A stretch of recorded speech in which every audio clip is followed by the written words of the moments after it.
தேர்தலில் மகத்தான வெற்றி. வீடு வீடாக சென்று மக்களுக்கு சால்வை அணிவித்து லட்சிய ஜனநாயக கட்சி தலைவரும் காமராஜர் நகர் தொகுதி சட்டமன்ற உறுப்பினருமான ஜோர்ஜ் சார்லஸ் மார்ட்டின் நன்றி தெரிவித்தார். நடந்து முடிந்த சட்டமன்ற தேர்தலில் காமராஜர் நகர் தொகுதியில் பெருவாரியான வாக்கு வித்தியாசத்தில் வெற்றி பெற செய்த தொகுதி மக்களுக்கு நன்றி தெரிவிக்கும் வகையில் லட்சிய ஜனநாயக கட்சியின் தலைவரும் காமராஜர் நகர் தொகுதியின் சட்டமன்ற உறுப்பினருமான ஜோர்ஜ் சார்லஸ் மார்ட்டின் நிகழ்வில் பங்கேற்றார். முதற்கட்டமாக சாரம் பகுதியில் உள்ள ஸ்ரீ முத்து விநாயகர், சுப்பிரமணிய சுவாமி மற்றும் ஸ்ரீ நாகமுத்து மாரியம்மன் தேவஸ்தானங்களில் சுவாமி தரிசனம் செய்து சிறப்பு வழிபாடு நடத்தினார். இதனைத் தொடர்ந்து பழைய சாரம் உள்ளிட்ட பகுதிகளில் வீடு வீடாக சென்று பொதுமக்களுக்கு சால்வை அணிவித்து சர்க்கரை மற்றும் நாட்டு சர்க்கரை வழங்கி தமக்கு அளித்த மகத்தான ஆதரவிற்காக நன்றியை தெரிவித்தார்.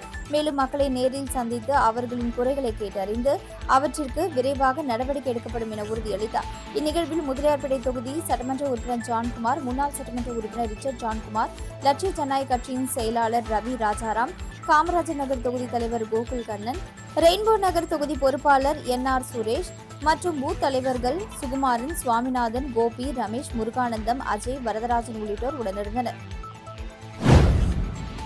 புதுச்சேரியில் தேசிய விருது பெற்ற 6 கைவினை கலைஞர்களுக்கு தலா 1 லட்சம் ரூபாய் நிதி உதவியினை முதலமைச்சர் ரங்கசாமி வழங்கினார். புதுச்சேரி மாநிலத்தில் கடந்த 1991 முதல் 2024 வரை தேசிய விருது பெற்ற கைவினை கலைஞர்களை கௌரவிக்கும் வகையில் மாவட்ட தொழில் மையத்தின் கைவினை அபிவிருத்தி திட்டத்தின் கீழ் தலா 1 லட்சம் ரூபாய் மதிப்பிலான காசோலைகளை முதலமைச்சர் ரங்கசாமி தனது இல்லத்தில் வழங்கி பாராட்டினார். இந்த நிதி உதவியை காரைக்காலை சேர்ந்த தேசிய விருது பெற்ற கைவினை கலைஞர் ராமகிருஷ்ணன் மற்றும் புதுச்சேரியை சேர்ந்த பத்மஸ்ரீ முனுசாமி, சேகர், மாசிலாமணி, வெங்கடேசன், மோகன்தாஸ் உள்ளிட்ட மொத்தம் 6 கைவினை கலைஞர்கள் பெற்றுக்கொண்டனர். புதுச்சேரியின் பாரம்பரிய கைவினை கலையை தேசிய மற்றும் உலகளாவிய அளவில் உயர்த்திய கலைஞர்களின் பங்களிப்பை பாராட்டும் நோக்கிலும் இக்கலையை அடுத்த தலைமுறையினரிடம் கொண்டு சேர்க்கும் முயற்சிக்கு ஊக்களிக்கும் வகையிலும் இந்த நிதியுதவி வழங்கப்பட்டதாக தெரிவிக்கப்பட்டது. நிகழ்ச்சியில் மாவட்ட தொழில் மைய பொது மேலாளர் ஜெயராம், திட்ட மேலாளர் ஹேமலதா மற்றும் மாவட்ட தொழில் மைய அதிகாரிகள் கலந்து கொண்டனர். மயிலம் இந்தியா பிரைவேட் லிமிடெட் நிறுவனத்தை கண்டித்து தொழிலாளர்கள் 5வது நாளாக தர்ணா போராட்டத்தில் ஈடுபட்டனர். சேதராப்பட்டு பகுதியில் செயல்பட்டு வரும் மயிலம் இந்தியா பிரைவேட் லிமிடெட் நிறுவனத்தில் பல ஆண்டுகளாக பணியாற்றி வந்த 5 தொழிலாளர்களை முன் அறிவிப்பின்றி பணி நீக்கம் செய்ததாக கூறி நிறுவன நிர்வாகத்தை கண்டித்து மயிலம் இந்தியா பிரைவேட் லிமிடெட் தொழிலாளர்கள் நலசங்கம் சார்பில் தொழிலாளர்கள் 5வது நாளாக தர்ணா போராட்டத்தில் ஈடுபட்டனர். தொழிற்சங்க நிர்வாகிகள் கூறுகையில் கடந்த 30 ஆண்டுகளாக நிறுவனத்தில் பணியாற்றி வந்த 5 தொழிலாளர்களை எந்தவித முன் அறிவிப்பும் இன்றி திடீரென பணியிலிருந்து நீக்கியதாக குற்றம் சாட்டினர்.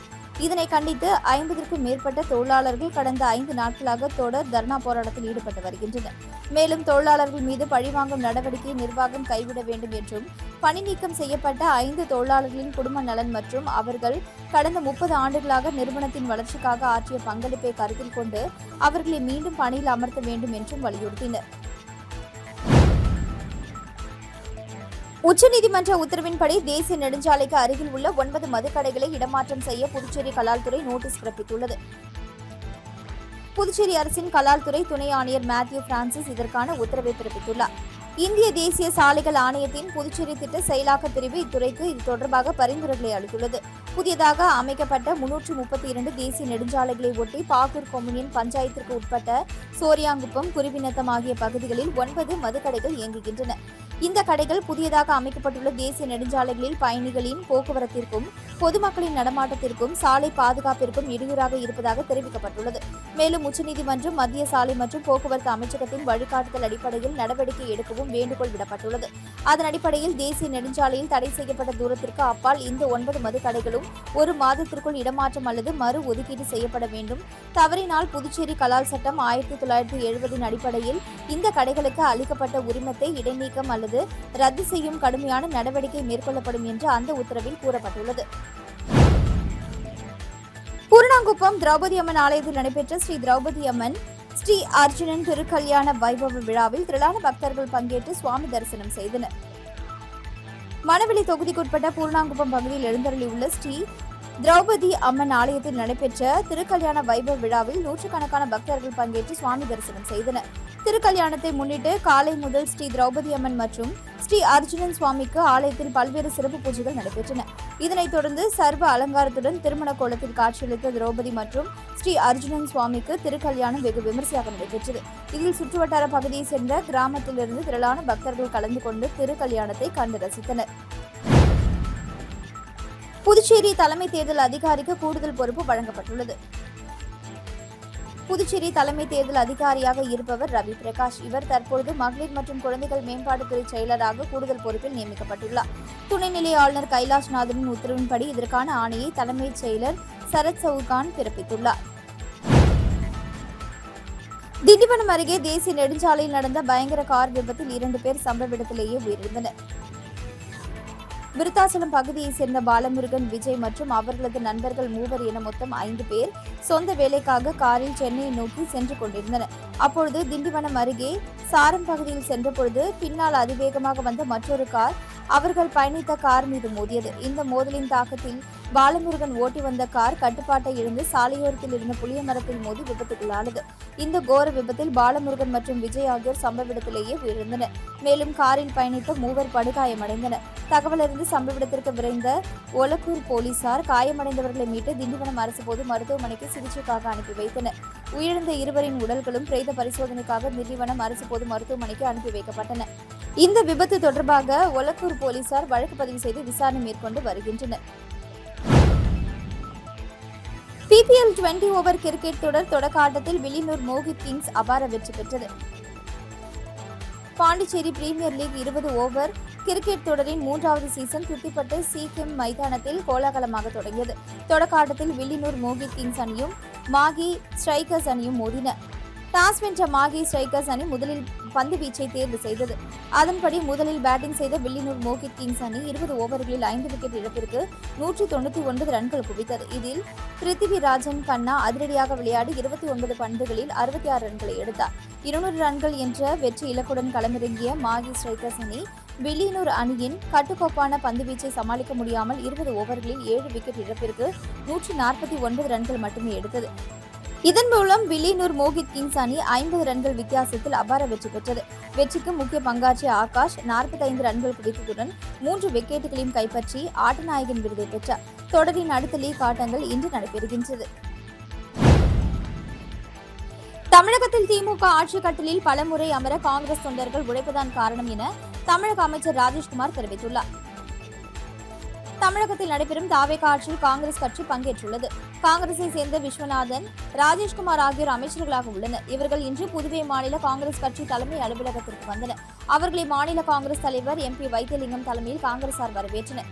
வரவேற்பு நிகழ்ச்சியில் பேசிய அமைச்சர் ராஜேஷ்குமார், புதுவை மாநில காங்கிரஸ் தலைவர் வைத்தியலிங்கம் சில கோரிக்கைகளை வைத்தார். புதுவை விமான நிலையத்தை விரிவாக்கம் செய்ய தமிழக நிலம் தேவைப்படுகிறது. விமான நிலைய விரிவாக்கத்திற்கு நிதி ஒதுக்கப்பட்டுள்ளது. தமிழக பகுதியில் தேவைப்படும் 214 ஏக்கர் நிலத்தை கையகப்படுத்தி தரும்படி கேட்டுள்ளனர். அதேபோல புதுவை குடிநீர் பிரச்சனையை தீர்க்க தமிழகத்தின் அணைகளை திறப்பது, காவிரி நீர் பிரச்சனையில் இணைந்து செயல்படுவது என கோரிக்கை வைத்துள்ளனர். இந்த கோரிக்கைகளை முழுமையாக முயற்சி செய்து தீர்ப்போம். திமுக ஆட்சி கட்டிலில் பல முறை அமர காங்கிரஸ் தொண்டர்கள் உழைப்புதான் காரணம். தனித்து திமுக போட்டி போட்டிருந்தால் ஆட்சியை பிடித்திருக்க முடியாது. வரும் 15ஆம் தேதி காமராஜர் பிறந்தநாளை தமிழகத்தில் பிரம்மாண்டமாக கொண்டாட உள்ளோம். லஞ்சம் தவிர் நெஞ்சம் நிமிர் என்ற தலைப்பில் தமிழகம் முழுவதும் விழா கொண்டாடப்படும். உள்ளாட்சி, பாராளுமன்ற தேர்தல்களில் புதுவை, தமிழகம் இணைந்து செயல்படுவோம். 2029இல் தலைவர் ராகுல் பிரதமர் ஆவார் என்பதில் எந்த மாற்றமும் இல்லை. நிகழ்ச்சியில் மாநில காங்கிரஸ் தலைவர் வைத்தியலிங்கம் தலைமை வகித்தார். முன்னாள் முதலமைச்சர் நாராயணசாமி, முன்னாள் அமைச்சர்கள் கந்தசாமி, ஷாஜகான், முன்னாள் MLA பாலன், காங்கிரஸ் நிர்வாகிகள் கருணாநிதி, தனுசு, பிரதீஷ் இருதயராஜ், பஞ்சகாந்தி, இளையராஜா உட்பட பலர் பங்கேற்றனர். திருநள்ளாறு தொகுதியில் வெற்றி பெற வைத்த தொகுதி மக்களுக்கு அமைச்சர் ராஜசேகரன் நன்றி தெரிவித்தார். புதுச்சேரி சட்டப்பேரவைத் தேர்தலில் திருநள்ளாறு தொகுதியில் பாரதிய ஜனதா கட்சி வேட்பாளராக போட்டியிட்டு காரைக்கால் மாவட்டத்திலேயே அதிக வாக்குகள் வித்தியாசத்தில் வெற்றி பெற்ற சட்டமன்ற உறுப்பினரும் புதுச்சேரி அமைச்சருமான ராஜசேகரன் தொகுதி மக்களுக்கு நன்றி தெரிவிக்கும் நிகழ்ச்சியில் இன்று பங்கேற்றார். செல்லூர் மாதா கோவில் தெரு, கன்னிக்கோவில் தெரு, சாலியர் தெரு, அகலக்கண்ணு மேலத்தெரு உள்ளிட்ட பகுதிகளில் திறந்தவெளி வாகனத்தில் சென்றும் பொதுமக்களை நேரில் சந்தித்தும் அமைச்சர் நன்றி தெரிவித்தார். அப்பொழுது அமைச்சர் ராஜசேகரனுக்கு பொதுமக்கள் சால்வை அணிவித்தும், மாலை அணிவித்தும், ஆரத்தி எடுத்தும், பட்டாசு வெடித்தும் உற்சாக வரவேற்பு அளித்தனர். பொதுமக்களிடமிருந்து பல்வேறு கோரிக்கைகள் மற்றும் குறைகளை கேட்டறிந்த அமைச்சர் அவற்றை விரைவாக பரிசீலித்து நிறைவேற்ற தேவையான நடவடிக்கைகள் மேற்கொள்ளப்படும் என உறுதியளித்தார்.